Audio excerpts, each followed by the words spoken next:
Live, Mark. We're live. Oh, good evening, everybody, or good morning, or whatever time of day it is.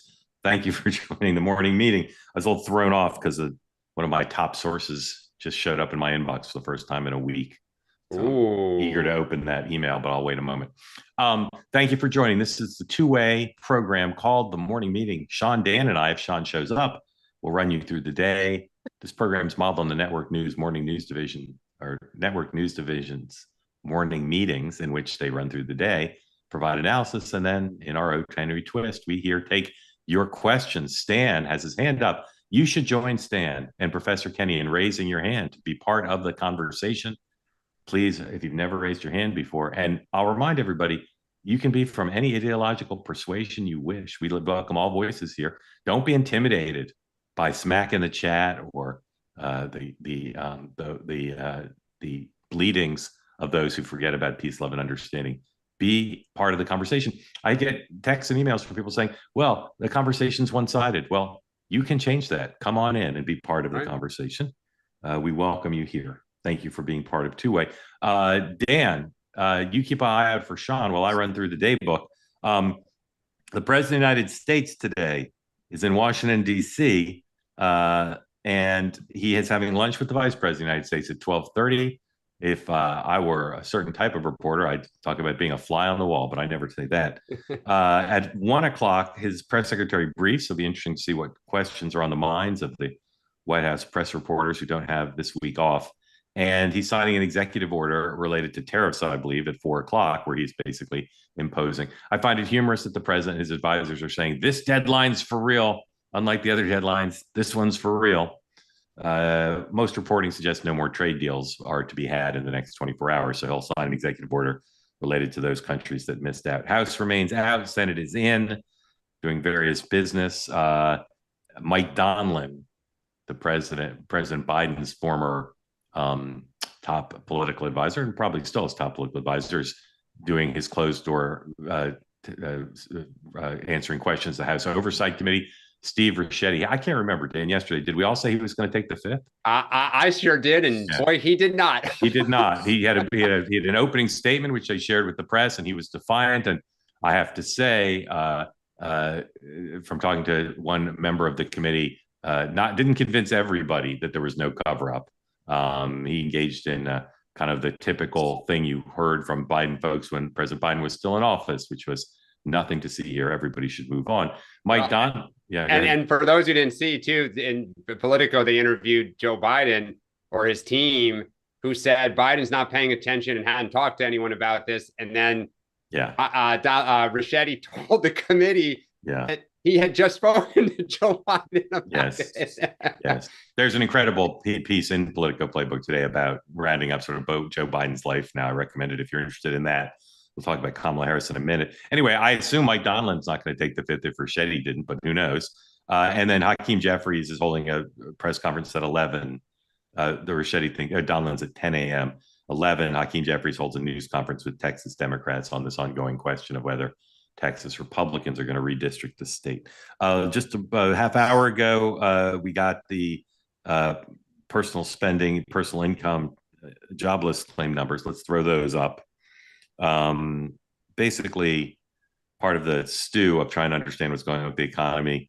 Fed's favored inflation guide shows consumer prices rose again in June. So inflation up, not a ton, but up, which is not good. And this is if you're keeping a score for the week of good news and bad news on the economy, you'd put this in the bad news category as people continue to dig into yesterday's GDP number and find that below the hood, there's a lot more negative than the top line number might suggest. Steve Witkoff in Israel today, first visit there in quite some time, meeting with Netanyahu to talk about Gaza. We'll talk about that in a minute. Joe Biden, aforementioned, 7 o'clock tonight, Eastern, is speaking in Chicago to the National Bar Association's Centennial Convention. I have to tell you, just as you can take the boy out of Delaware, but you can't take the Delaware out of the boy, you can take the boy out of the Senate Judiciary Committee chairmanship, but you cannot take the Senate Judiciary Committee chairmanship out of the boy. Joe Biden, and this is why part of why it was such a horrible fundraiser, he just is all about judiciary stuff and all about foreign policy, because those are the two committees he chaired. And so he will be in hog heaven this evening in Chicago at that speech. NTSB meeting for the second day to talking about that crash in Washington in January. All right. Let's talk about trade. As I said, the White House is signaling no more deals. But last night, the president broke the news. He loves breaking news. 103 on Truth Social about the North Korea deal. The North Koreans have South Korea. South Korea. The North Korea deal would be a real headline maker. Here's a long Truth Social post, basically laying out the terms. Once again, trade experts believe if this deal is as the president advertised it, and unlike in some of the previous deals, the South Koreans are told are basically saying, yes, this is the deal.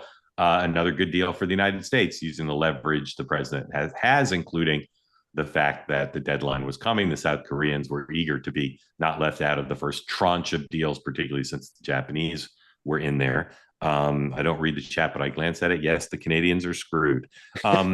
Here is Scott Bessent, Treasury Secretary, talking about the tariff situation on CNBC this morning, 105. Are there other countries that have seen what's happening that are saying, we don't want to be the last country to make a deal with President Trump?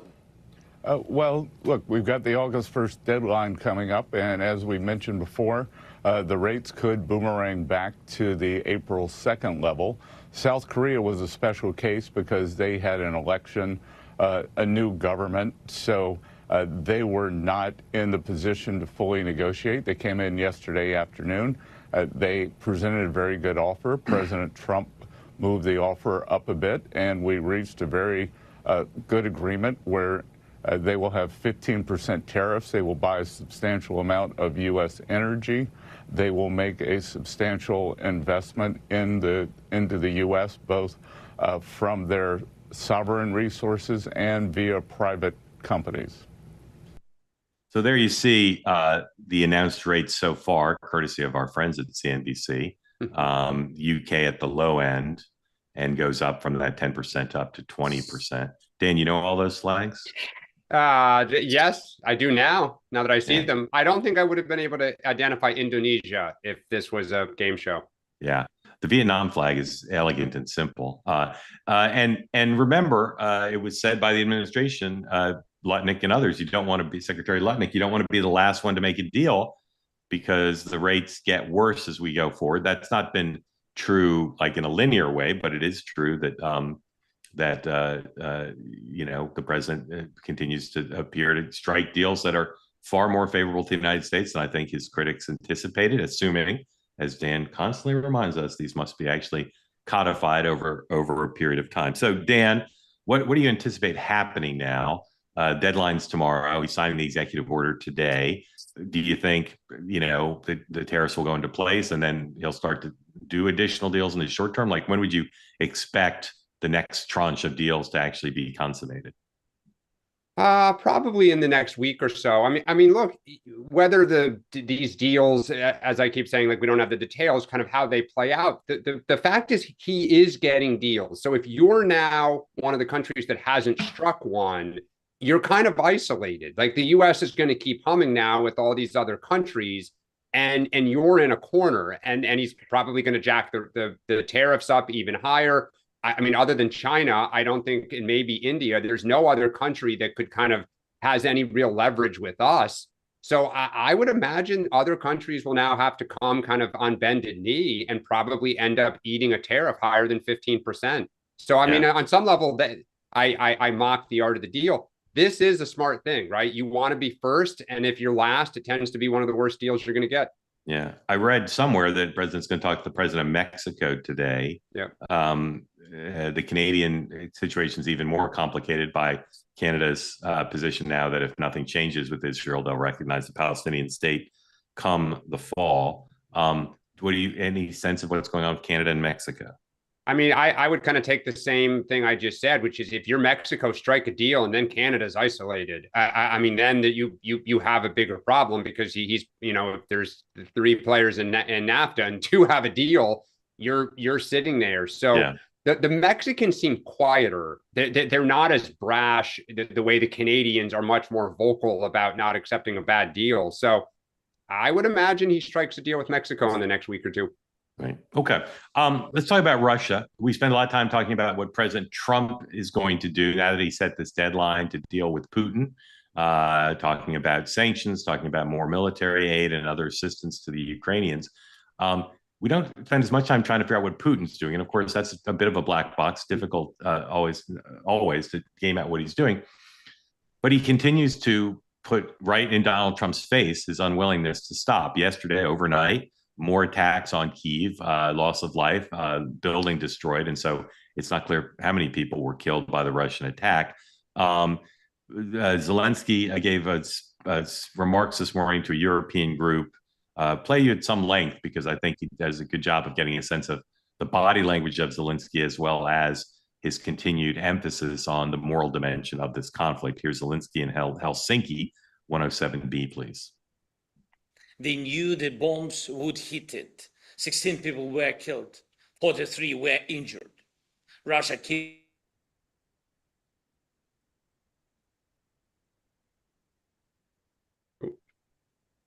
started a war that Russia keeps dragging on, a war that only the Russian leadership wants, a leadership stuck in another era. They are mentally stuck in another century, a time of brutal violence, depredations, and total disregard for human rights and equality. We all know such ideas and such times must never return to Europe. And we all know how to protect ourselves from that, how to protect Europe from what today's Russia is bringing. And I believe Russia can be pushed to stop this war. It started it, and it can be made to end it.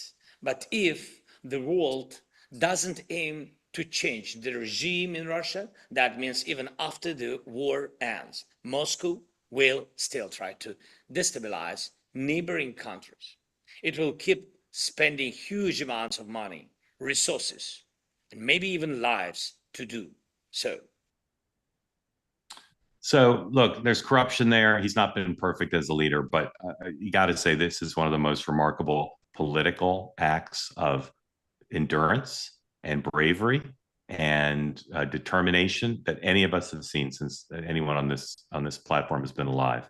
Just extraordinary that guy is still going and has still got his country and is still facing down Goliath as David. Dan, I know you don't know Putin personally, but what's he doing? Like, what do you think Putin's goal here is? Is to simply tell President Trump, no, like I'm not gonna give in? What does he get out of doing this? Yeah, I think so. And it's not just Putin, but their spokespeople have been fairly dismissive. Every time we kind of set a deadline or try to arrange talks, the Russians